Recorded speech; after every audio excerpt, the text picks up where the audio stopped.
Hi friends, welcome to my channel. It's Ellie. Today is the astronomical end of winter and I wanted to talk about my highlights of this past winter and in this way celebrate winter and all the lovely books that I read during the season. It was my first winter in BookTube and also I think it was one of the best reading seasons. First of all, these were two transitional readings for me. I started reading this book, A Holiday by Gaslight, for the Fall into Reading Challenge in November. It is a very romantic story, very atmospheric. It takes place in the Victorian time and I love stories that take place in that time. And so this gave me all the romantic, lovely winter Christmassy feelings. And also this book, The Christmas Chronicles, helped me to get in the mood for winter. It starts on the 1st of November and you have a companion till Candlemas, the 2nd of February. It has little notes for almost every day of November till February. It has really nice recipes. The recipes that I tried really helped me to get in the mood to read, to take a break, to enjoy a cup of hot chocolate with a piece of apple cake. Then December started and I made a decision to post a video every day and participate in Vlogmas or Bookmas, and I am so happy that I made that decision. It was a magical time for me. It really made me feel cozier and enjoy the lead up to Christmas. And thanks so much again for your support, your comments. It was really wonderful. And there were some books that also brought me joy during December. The first one is The Book of Christmas, Everything We Once Knew and Loved About Christmas Time. I love to read all this information about Christmas and how it was celebrated in the past. So there is a paragraph with the name From Christmas to Candlemas, and this inspired me to celebrate the 12 days of Christmas and to wait till Candlemas to take up my decorations and finish with the Christmas reading, which was a wonderful experience. Here it says, between the 17th and 19th centuries, it would have been considered indecently early, not to mention foolish in the extreme, once again, because of the bad luck that would follow, to dismantle our decorations on Twelfth Night. The evergreen decorations picked from our gardens and woods went up on Christmas Eve and there they stayed, regardless of how tatty they became, until Candlemas, which is the 2nd of February.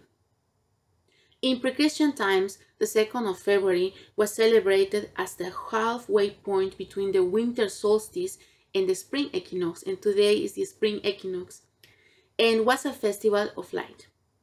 The light was the light of the sun.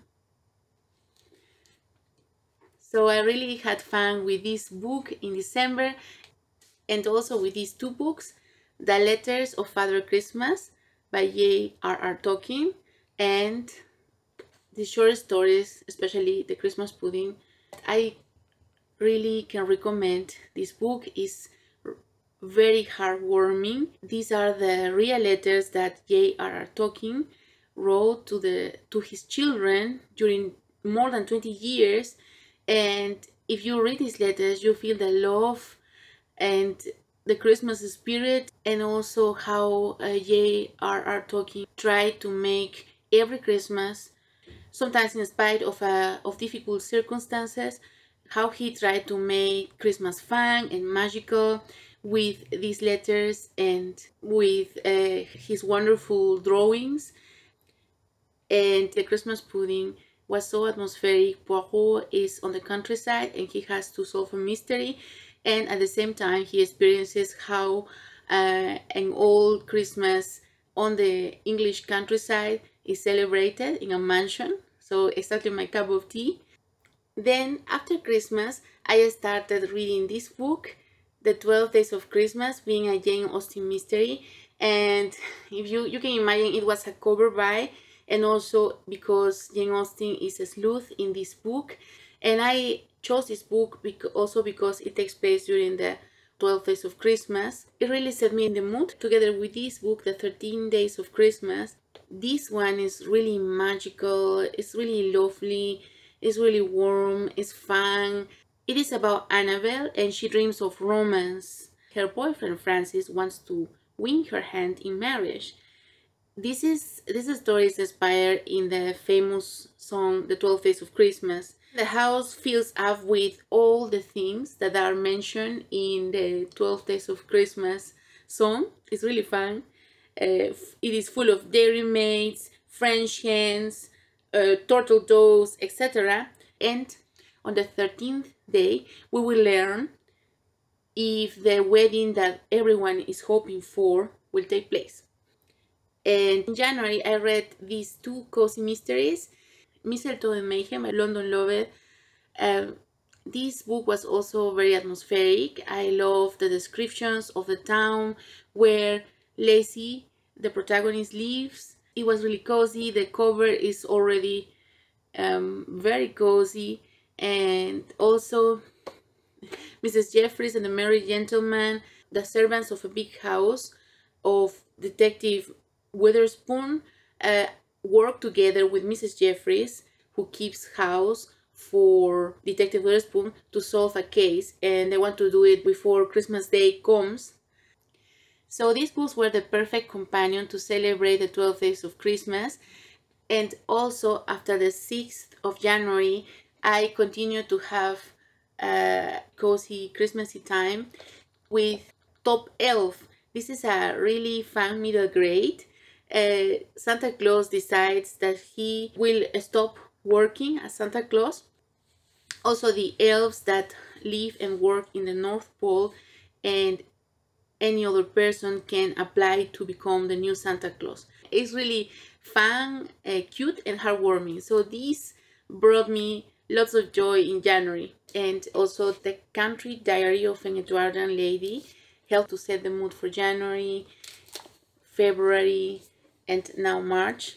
And I love to peruse in this book and just enjoy the illustrations and the observations and notes about the holidays and about special dates that this Edwardian country lady writes in this book, accompanied with these wonderful illustrations.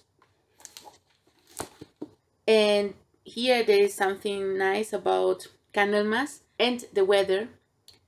If Candlemas Day be fair and bright, winter will have another fight. But if Candlemas Day be clouds and rain, winter is gone and will not come again. Also, these two books, A Poem for Every Night of the Year and the Almanac, have been very lovely companions for these months. So I love the seasonal information in this almanac and the seasonal topics. There are also folk celebrations. You have a recipe for baking a biscuit. I love the folk song of the month. There's also a page about a bird of the month. And so it has been a lovely companion for these months, and I am looking forward to discover what every month contains in this almanac. Then this book, A Poem for Every Night, it has been also very lovely to have a poem to read every day, and I was happy to discover that there is a poem for the 2nd of February. So the poem is Ceremony upon Candlemas Eve, Robert Herrick. Down with the rosemary, and so down with the bays and mistletoe, down with the holly, ivy, all wherewith ye dress the Christmas hall. That so the superstitious find not one less branch left there behind. For look, how many leaves there be neglected there. Maids, trust to me, so many goblins you shall see. And then in January, I also enjoyed these two books. This really beautiful book I got for Christmas. I was very glad to have this book because it's inspiring for a bookish person, the best gift ever. I just dip in and out of the beautiful pages with it has lots of inspiration to create your own bookish diary with your favorite books, favorite places, favorite libraries, favorite writers, etc. And also I was very glad to have been inspired by Catherine from the channel Taking Tea with Catherine. She hosted a challenge in January which was about reading books about books, and Pages & Co is a middle grade series where it is all about books and how to book wander in books. The surprises that you find in this book are wonderful, and there are many classics that are talked about in a very fun way. So I had a wonderful time reading this book. I am planning to finish the series very soon.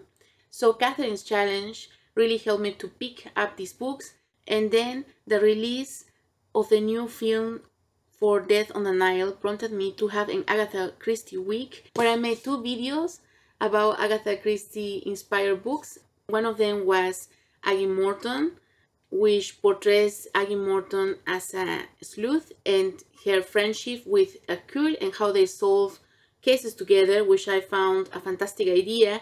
And this really special novella, which was never published during Agatha Christie's life, it was a great discovery. It's not very long, so I could enjoy it on a weekend, and it was really atmospheric. And then I had a lovely surprise. Krista from Books and Jams, a wonderful booktuber that I've been following for a long time, asked me if I could contribute to her lovely video about middle grade recommendations. And I just had finished this book, The Greatest Gift, from the series The Harwood Hotel, which is a very lovely, warm, cozy series for middle graders. So it was a wonderful end to the winter reading season. I would love to know which books were your highlights during the winter season, which was your favorite book, and if you already have a spring list. I am having lots of fun thinking about which seasonal books I will pick up for spring. Thanks so much for watching, and I will be seeing you very soon with another bookish video. Bye!